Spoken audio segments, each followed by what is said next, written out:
Sanjuro is the sequel to Yojimbo and is number 53 in the Criterion collection, and it is basically following our character who now has a name of Sanjuro, which is again a joke throughout the movie, and he winds up yet again in another town that is in turmoil.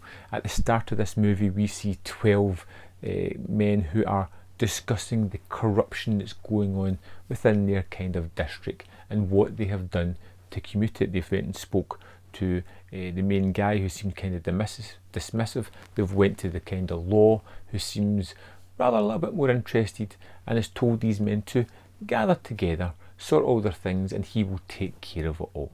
And as they're discussing the plan in this derelict house, we hear the rumblings in the back room of Sanjuro being rudely awoken, and he gets up kind of agitated with the whole place, you know, disinterested, calling these people idiots, and by only hearing their tale starts to lay the land of things, telling them what was right, what was wrong. The person they went to first, although seemed disinterested, was the person that can help them, and the person they went to second is actually the person who's behind all the corruption and is possibly going to kill them now.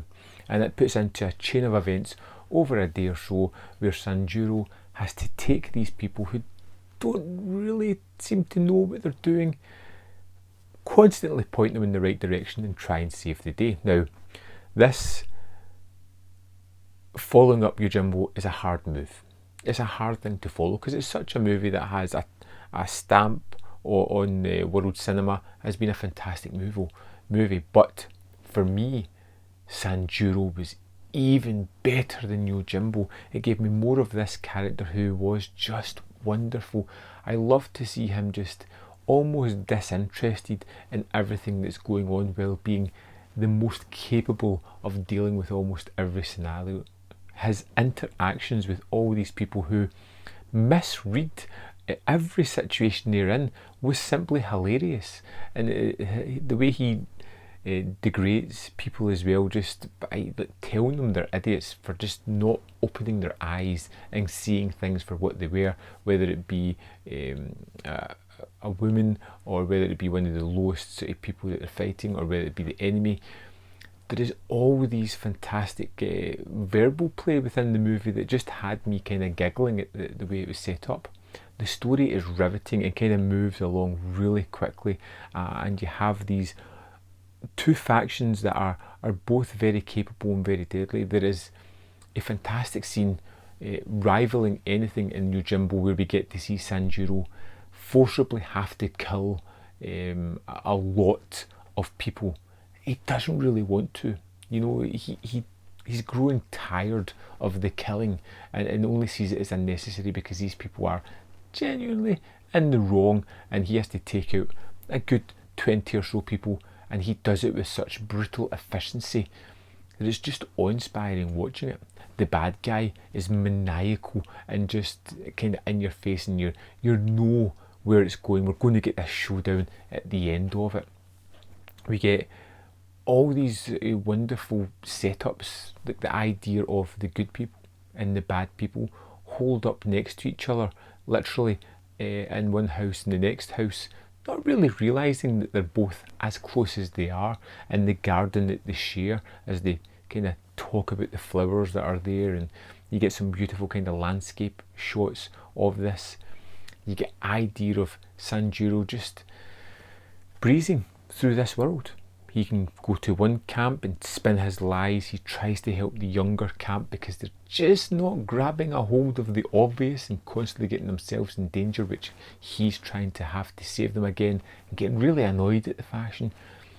And then we get to the end of the movie. And after all this wonderful wordplay, wonderfully staged action and execution of all these wonderful set pieces, we get the cherry on top of this one.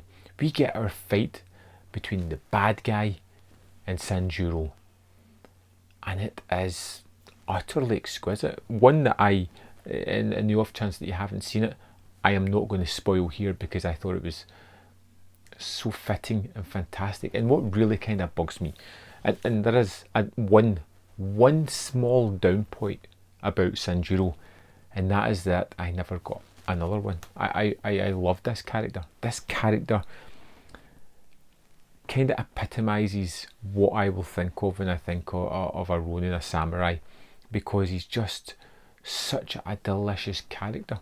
His mannerisms, the way he carries himself, his intellectual abilities about warfare, the way he has to execute, well, a lot of people, but his abilities in a lethal manner, and just his whole mannerisms. I think Toshiro Mifune puts an amazing performance in here, really levelling this character up for me in this movie. The way he kind of eats and plots about the room, everybody else is high tension and he's relaxing in the background. Again, it's ridiculously funny. We have a moment where they capture a guy and throw him in the closet, and he's coming out and talking to them and then storming back in the closet and closing the door kind of noisily to kind of wind them up. And it just has all these moments of levity, and it's amazing that they capture all of this humour, brutal action, warm character moments, brutal set pieces together in a marriage of an awesomely fantastic movie. Sanjuro was amazing. Better than Yojimbo for me, and I want to hear your arguments, whether you agree with me or whether you think it's the other way around. Either way, let me know your thoughts in the comment box below, and I'll see you next time on Man v Film.